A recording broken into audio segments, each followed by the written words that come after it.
the unfortunate and enduring problem of racial discrimination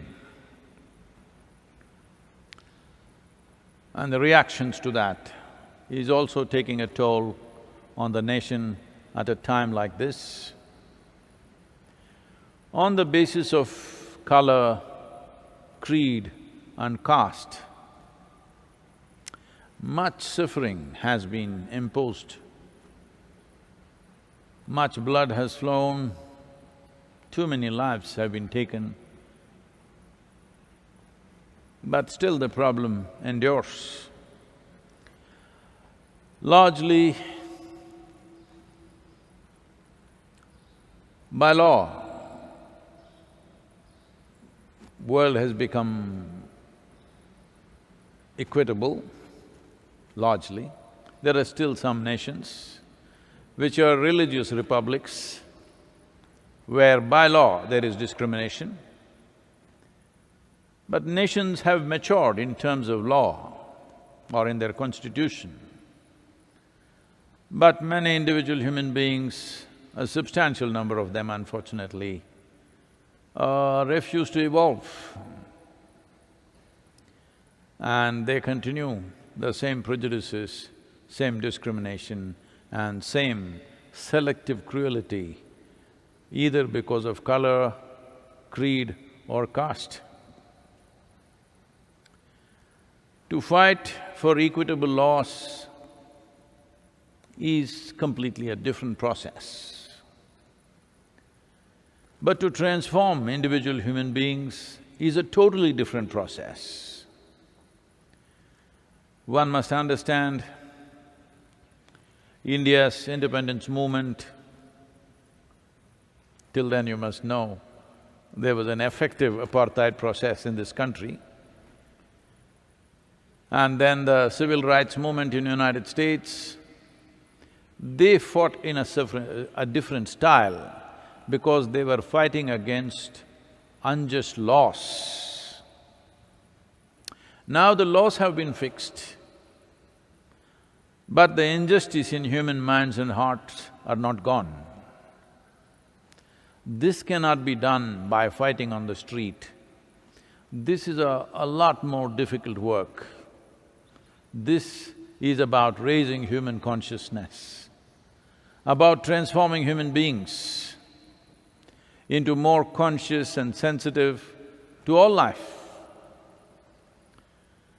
We must understand this. I'm cruel to the pigs, but I'm nice to the people is not going to work. Because once there is selective cruelty in your heart, one day you will call some human being a pig and do the same things to him. It's not far away. So this is very important that human consciousness has to evolve, human consciousness has to be risen, and there must be sensitivity to all life.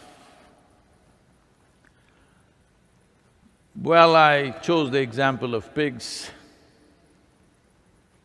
because just now videos have been circulating everywhere because the meat market in America is down. In some farm, which is piggery industry, because it cannot be sold, but how long to just keep on feeding them?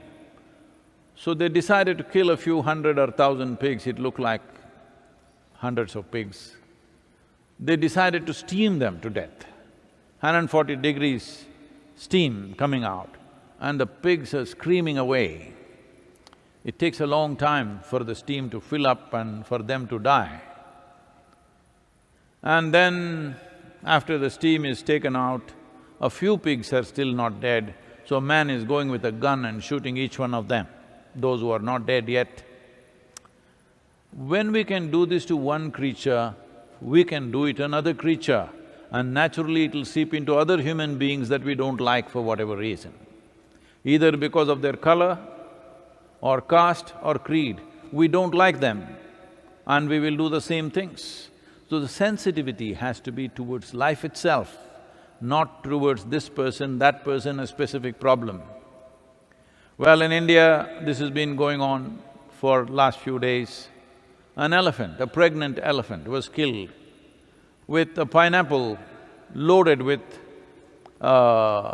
firecrackers or some explosive, potassium nitrate. It's an explosive, it's not really a firecracker. Well, this was not aimed for the elephant. Now it happened to the elephant. The whole country's conscience is hurt and there's a whole, social media movement happening against it. But we must understand this was aimed towards the wild boar. Because certain communities have extreme aversion to the pigs, they don't want these pigs to enter their properties, their lands, around their homes. So they put these things, and unfortunately, this elephant picked it up and put it in its mouth and it exploded. And the elephant suffered for almost, I think, about 2 weeks before it died. With a bleeding mouth, it starved itself to death. It came and stood in a small pond to cool its mouth in water, and it died there standing. So seeing that everybody is moved, this is our problem, that we are moved by one cruelty, we are not moved by another. So if it happens to me, it is cruelty, if it happens to you, it's not cruelty, it's the same thing. So if it happens to this creature, it is not cruel. If it happens to what I like, then it's a problem. So that is all racism is, that is all religious bigotry is, that is what casteism is.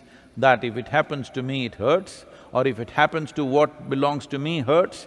If it happens to them, it doesn't hurt. So this is not going to go away by just changing laws. This is about evolving human beings to a higher level of consciousness, to a more inclusive existence as such, a more sensitive life. Unfortunately, at a time like this, when there is a virus and people are dying, America has the highest number of deaths. At this time, unfortunately, this racism has exploded. Well, it is happening all the time. Nobody who has a darker shade of skin is completely immune to it. Even I'm not immune to it. When I go to America, here and there, things happen. But this particular George Floyd case was too stark and cannot be ignored, just cannot be ignored, because the way it happened. There's another video circulating right now of police shooting a black man's dog. There are too many things like this. This cannot be solved by fighting. This needs a social transformation, an individual evolution. In terms of social transformation, I know many people will become angry with me if I say this, but one thing that must immediately happen in the next 3 to 5 years is, with a certain scheme from the government or whatever, a certain number of colored youth must enter the police system. This is very, very important. And in every precinct, there must be a certain number of African-American, Hispanic policemen. This could level this to some extent. I'm not saying this will remove the problem. At least they could also do better law enforcement because they understand the communities, they have more access to those communities, they need not do policing all the time. They can do negotiations and handle crime also a little better, because all crime is not murder, all crime is not bank robbery or something like this. There are many crimes which are committed by children, youth, women, for various compulsions. Those things can be easily handled if there is somebody who can talk to them, not somebody who just always has a hand on his gun.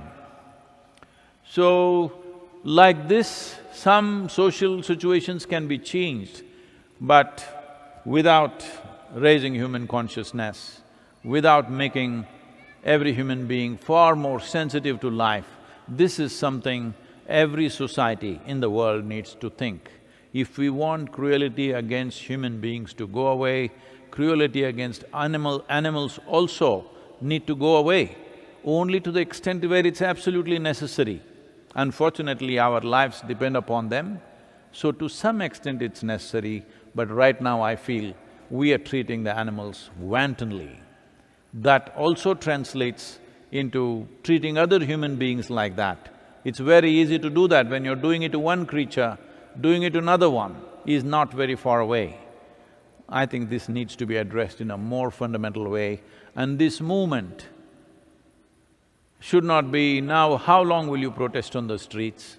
Maybe right now already 12 days, maybe 20 days you will do it, then it will die out. That is not the way it should be. When no such incident happens, 365 years of the day, it must be kept up, not on the street, but wherever we are, in whichever position we hold, whatever place we hold in a society, whatever responsibilities we hold there it must be kept up. That's the only way you can change this. Just protesting for a certain number of times may not work, but now it is understandable that people are angry. When people are angry, they will not always do sensible things. It is very, very important that now that it's not about one man's life, there is a history, a few hundred years of enormous suffering inflicted upon people. So, this correction cannot happen overnight. As a generation of people, if we are committed to making this happen, before our time is up, we can leave this world with much less prejudice. It is very much possible to do that.